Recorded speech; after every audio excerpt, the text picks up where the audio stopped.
Airport है, cadet college है, international airport है, जरूरत है उनकी, बिल्कुल उनको प्रोवाइड किया गया। मैं नहीं कहता कि उनको ज्यादा चीज दे दी गई है, वहां से बहुत से लोग जो है गल्फ में रहते हैं, उनको प्रोवाइड किया गया है।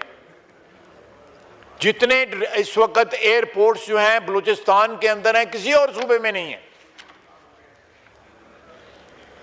मेरे जो बलूचिस्तान के भाई बैठे हैं, देर बेर मी आउट, छोटी छोटी जगह पे वहां पे एयरपोर्ट्स हैं, जिनको इस वक्त हम जो है अगर कोई नहीं ऑपरेशनल, उसको ऑपरेशनल कर रहे हैं ताकि एक कांटेक्ट जो है उनका बाकी पाकिस्तान के साथ और गल्फ में जहां पे बहुत से बलोची रहते हैं उनके साथ उनका कांटेक्ट जो है वो एस्टेब्लिश्ड रहे, कांटेक्ट जो है वो टूटे ना। जनाब वाला, एक मिसिंग पर्सन का भी नैरेटिव बना। मैंने सुप्रीम कोर्ट में जाके जस्टिस इफ्तिखार चौधरी और जवाद पाल जो है बेंच के हिस्से में थे, उसका हिस्सा थे, मैंने वहां पे उस ये बात है 2013 की, मैंने वहां पे स्टेटमेंट वहां पे सबमिट की। ये भी नैरेटिव गलत है। अभी जो लोग दहशतगर्द जो मारे जा रहे हैं वो सारे मिसिंग पर्सन लिस्ट में उनका नाम है। मिसिंग पर्सन जो है वो मस्कत में बैठे हुए हैं, वो ओमान में बैठे हुए हैं, दुबई में बैठे हुए हैं, और यहां उनकी फैमिलीज जो है पैसे ले रही हैं, अलाउंस ले रही हैं, स्टेट से अलाउंस ले रही हैं। उस वक्त जो फिगर मैंने दी थी उसमें मिसिंग पर्सन जो केपी में इंटर्नमेंट सेंटर थे वो डाल के जो है नेट जो थे उस वक्त जो है 700 कुछ लोग थे। इस नैरेटिव को भी बनाया गया है। इस नैरेटिव में कितनी सच्चाई है मैंने आपको बता दी है। मैं भी सपोर्ट करता था इस कॉज को, मैं भी यहां पे शायर दस्तूर पे खड़ा होकर जो है प्रोटेस्ट करता था, लेकिन ये सारे नैरेटिव्स जो हैं हाईजैक कर लिए दहशतगर्दों ने, क्रिमिनल एलिमेंट्स ने, इस सूबे को डिस्टेबलाइज करने के लिए। हिंदुस्तान जो है, देखें कुलभूषण जो है वो कहां से पकड़ा गया? कोई लाहौर से नहीं पकड़ा गया, कराची से नहीं पकड़ा गया, वो बलूचिस्तान से पकड़ा गया। इतना बड़ा इलाका है कि उसको मैनेज ही करना जो है ना, इट्स ए जाइगेंटिक टास्क। आप उसको इस तरह मैनेज नहीं कर सकते। हमें दहशतगर्दी का सामना जो है केपी में भी है, पख्तूनख्वा में भी हमारे दहशतगर्दी का सामना है। हमारी वहां पे फोर्सेस जो हैं, सिक्योरिटी फोर्सेस जो हैं, उनकी तादाद कहीं ज्यादा है बलूचिस्तान से। उसकी ज्योग्राफी जो है वो कवर उस तरह नहीं हो सकती जिस तरह पंजाब या सिंध या पख्तूनख्वा की हो सकती है। उससे ये एडवांटेज लेते हैं। मैंने आपको बताया है कि 40 के 35 स्क्वायर किलोमीटर के ऊपर एक बलूचिस्तान का शहरी, बलोच नहीं उसमें और भी शहरी, जिस तरह मैंने आपको परसेंटेज बता दी है।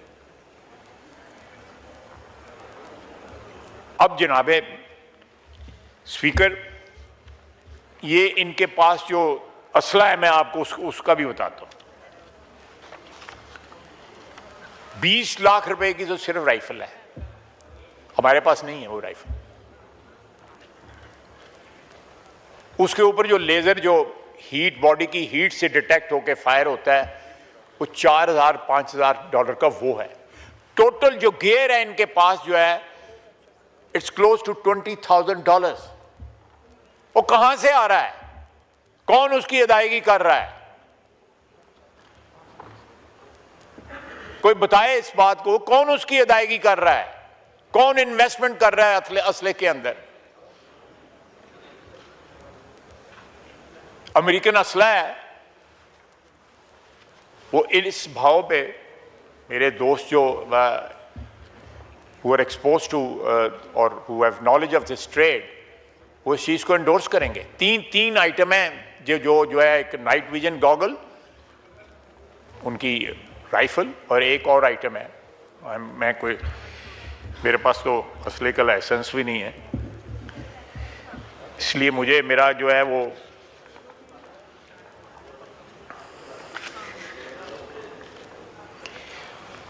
डिस्पाइट रेजिस्टेंस आज भी हमारे दोस्त जो हैं गवादर से, कलात से मुझे आके मिलते हैं। इस ऐवान में जो मेंबर हैं वो चाहते हैं वहाँ पे सड़कें बने, हम भी चाहते हैं वहाँ सड़कें बने।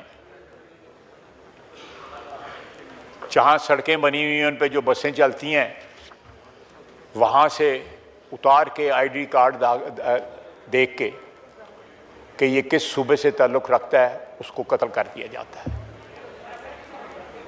एक नहीं, दो नहीं, हज़ारों जो है मुसाफिर जो है जो ज़ियारतों के लिए ईरान जा रहे होते हैं, कहीं और जा रहे होते हैं, उनको आईडी कार्ड दे के कि ये पंजाबी हैं, उनको मारा गया।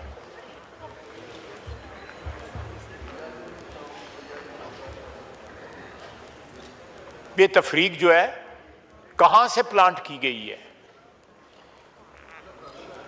मजदूर लोग हैं, मजदूरों को मारा गया है। जाफर एक्सप्रेस पे किन को मारा गया है? वो कोई अमीर लोग थे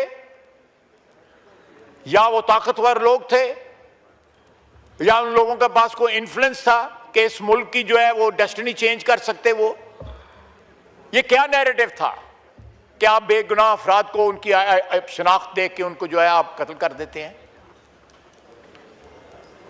वो रोजी कमाने वहां पे जाते हैं।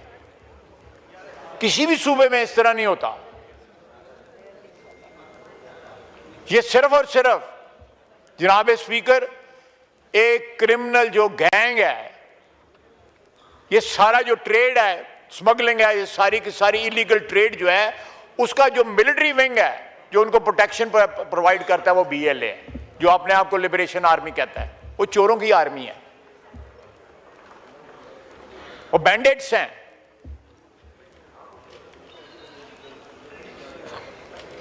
जनाब स्पीकर,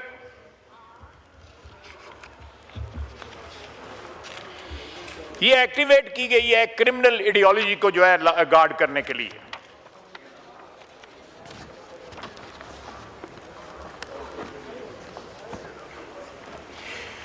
जनाब स्पीकर, ये फसादुल अर्द में, और हमारा मजहब कहता है कि जो फसादुल अर्द में जो लोग शामिल हों या जो परपेचुएट करें या परपेट्रेटर्स हों इसके, उनसे कोई नेगोशिएट नहीं किया जा सकता। हमारी पाकिस्तान की स्टेट की रियासत की ये बयानिया है या बॉटम लाइन है कि nobody in Pakistan will be allowed to rationalise violence. ये आप तशद्दुद को जब रैशनलाइज करने की कोशिश करते हैं, उसको लिबास पहनाते हैं कि ये कोई फ्रीडम मूवमेंट है या ये हकूक की जंग है। It's not acceptable.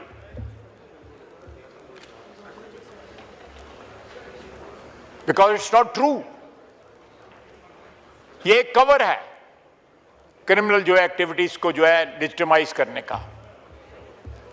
एक पूरी जनरेशन को जो है वो जहर फैला रहे हैं। लेकिन अल्हम्दुलिल्लाह आज भी सारे बलूचिस्तान में कोई ऐसा इलाका नहीं है जहां पे उनकी रेट हो। जिस तरह कहते हैं ना कि वो कि एक रेट कायम ते कम, जो भी डिस्ट्रक्शन करते हैं, खून खराबा करते हैं, उसके बाद वो निकल जाते हैं। इंशाअल्लाह ताला आने वाले दिनों के अंदर जनाब स्पीकर, मैं हुकूमत के बिहाफ के ऊपर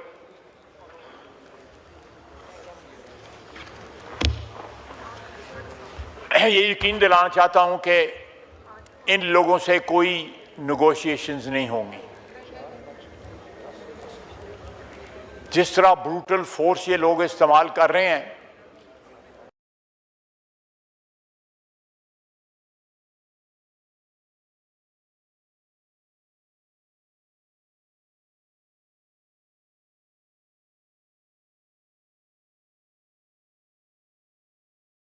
रियासत की जो है ताकत के साथ दिया जाएगा। जनाब स्पीकर, मेरी दरख्वास्त है कि इस हाउस की तरफ से एक ऐसा मैसेज जाना चाहिए जो हमारे जवान, हमारे फौजी, हमारे एफसी के लोग, पैरामिलिट्री के लोग, हमारी पुलिस जो है जहां जहां खलफशार है वो लड़ रहे हैं, अपनी जानें कुर्बान कर रहे हैं। हम अपने इख्तिलाफात भुला के तमाम सियासतदान, ये पार्लियामेंट जो है उनके पीछे खड़ी हो। ये ना हो कि हम जनाजा पढ़ने जाएं, जनाजे उठाएं जाके, और कोई पॉलिटिकल एलिमेंट जो है या कोई अपने सियासी मफादात के तहफ़्फ़ुज़ के लिए जनाजा पढ़ने भी ना जाए, पुरसे के लिए ना जाए उनके घर। ये एटीट्यूड जो है ये एंटी नेशनल एटीट्यूड है, एंटी स्टेट एटीट्यूड है। मेरी अपील है कि इस एक इशू के ऊपर कौम को मुत्तहिद होना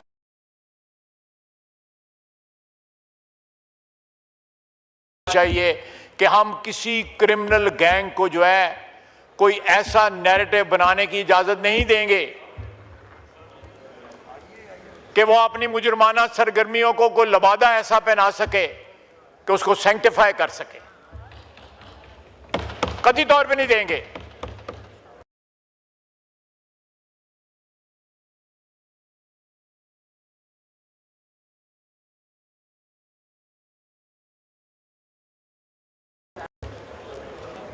इस इंस्टीट्यूशन ने हमें बड़ी इज्जत दी हुई है, इस इदारे ने हमारा कद काठ बढ़ाया हुआ है। इस इदारे के जो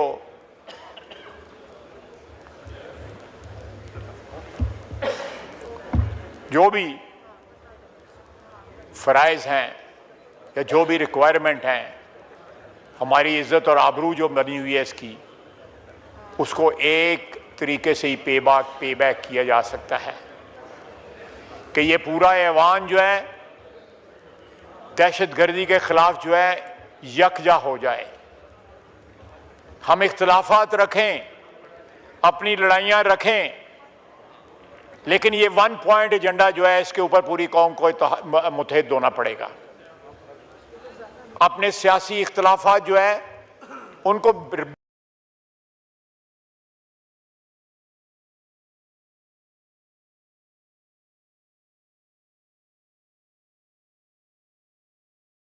बिल्कुल होल्ड में रखें, उनके लिए एजिटेट भी करें, लेकिन ये जिम्मेदारी जो है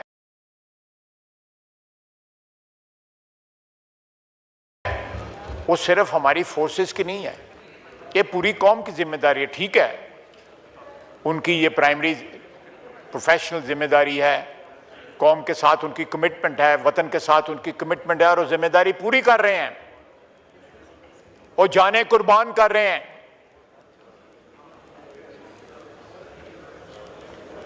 मैंने एक जवान ऑफिसर का जनाजा पढ़ा, 1 महीना पहले उसकी शादी हुई थी।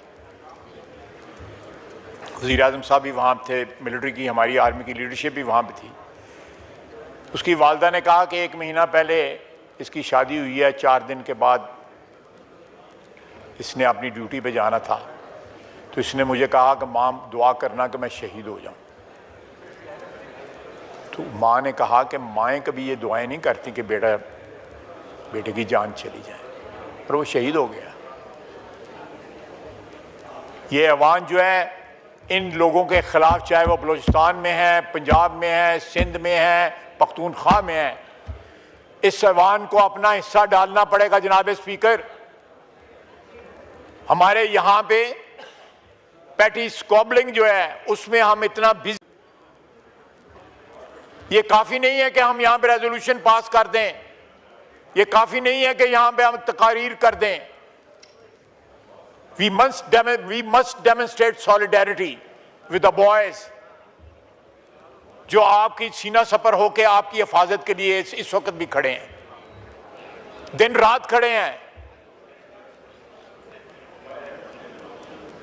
यहां पे सारा दिन हम सियासतदान जो है सिफारिशें करते हैं कि जी फलाने को यहां से ट्रांसफर करके फलाने को वहां पे लगा दें, वो घर से दूर है जी, या हो सकता है कमाई कम होती हो वहां पे। ये भी एक बहुत बड़ा मोटिव होता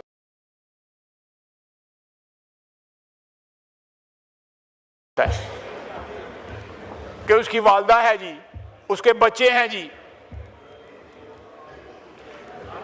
सारा दिन ये सिफारिशें करते हैं। आप भी करते होंगे, मेरे सारे कोलीग्स करते होंगे। क्या हमारी जो दफाई अफवाज हैं, डिफेंस फोर्सेस हैं, उनकी ये रिक्वायरमेंट नहीं है? 4-4, 5-5 दफा जो है वो अपनी ड्यूटी पे चले गए, जहां से 50% चांस होता है जिंदा वापस आने का।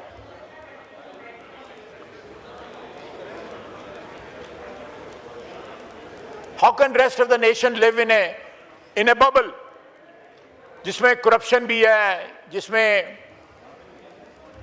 हर किस्म की आसाइशें हैं। ये जो हम जो बजट पास करते हैं, ये बजट कितना खर्च होता है पाकिस्तान की आवाम के ऊपर? पीडब्ल्यूडी जो है वजीर आजम ने क्यों बैन की? आप अपने हलकों में देखें, आपको जो एलोकेशन होती है, बजट एलोकेशन होती है, कितने परसेंटेज खर्च होता है? जब नेशनल लीडरशिप जो है वो इतनी बेखबर हो कि करप्शन क्या हो रही है, दहशतगर्दी कितनी हो रही है, ये गपशप लग रही है जनाब। जरा प्लीज काइंडली आप लोग अंदर जाके बात कर लीजिए, अंदर जाके गुफ्तगू कर लें। एक बड़ा एक सीरियस इशू डिस्कस हो रहा है। ये भी एक रिफ्लेक्शन है कि हाउ सीरियस वी आर। जी जी, ये भी एक रिफ्लेक्शन है कि पहले वहां पे ख्वातीन गप्पे मार रही थी, अब यहां पे 3 टोले खड़े हैं। It is a reflection on this house. जी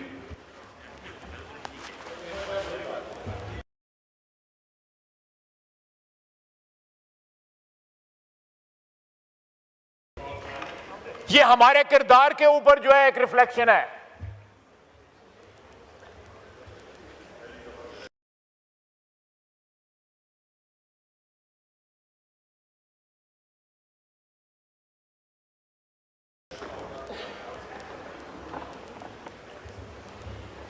ये इनसेंसिटिविटी जो है, जो बेहिसी जो है, इस हाउस के अंदर बेहिसी है। How can you demand this from the public?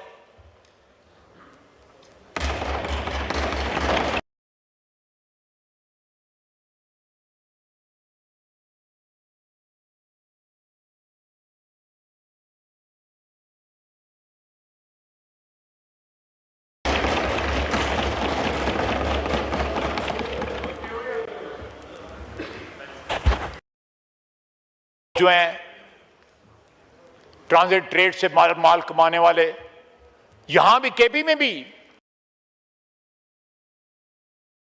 Pakhtunkhwa में भी ट्रांजिट ट्रेड का माफिया है।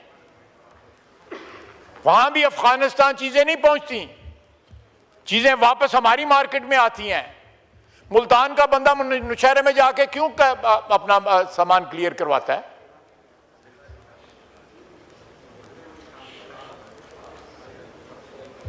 आप इन्वेस्टिगेट करें कि if the goods are destined for Multan or Sialkot or somewhere else, why these goods are being cleared in some convenient dry port? और ये लोग जब फिर क्रिमिनल जो माफिया है वो इतना ताकतवर हो जाता है तो वो BLA को हायर कर लेता है अपनी हिफाजत के लिए कि मैं तेल भी स्मगल करूंगा, 40-50 लीटर का जो तेल जो है मुझे पड़ेगा वो मैं कराची 200 रुपए का लीटर बेचूंगा। कोई है उनको रोक सके? मुझे खुद पता है कि वहां पे कोयटा के सेंटर में एक पेट्रोल पंप था जहां पे बिकते ईरानी तेल था, बहुत बड़ा नाम था जिनका वो पेट्रोल पंप था।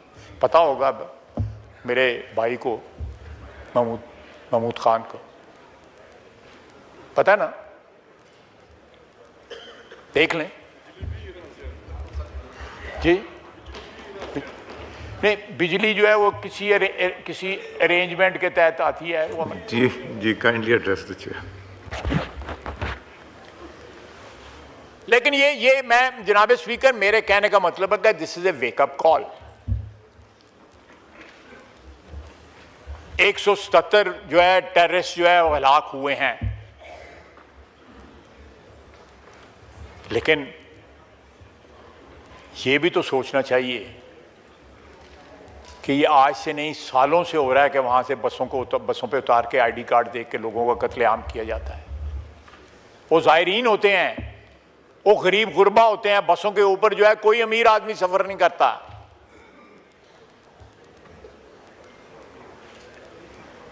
Late this house play some role in this crisis. नहीं तो हम कोई इतने रेलेवेंट पहले भी नहीं है, बिल्कुल इरेलेवेंट हो जाएंगे।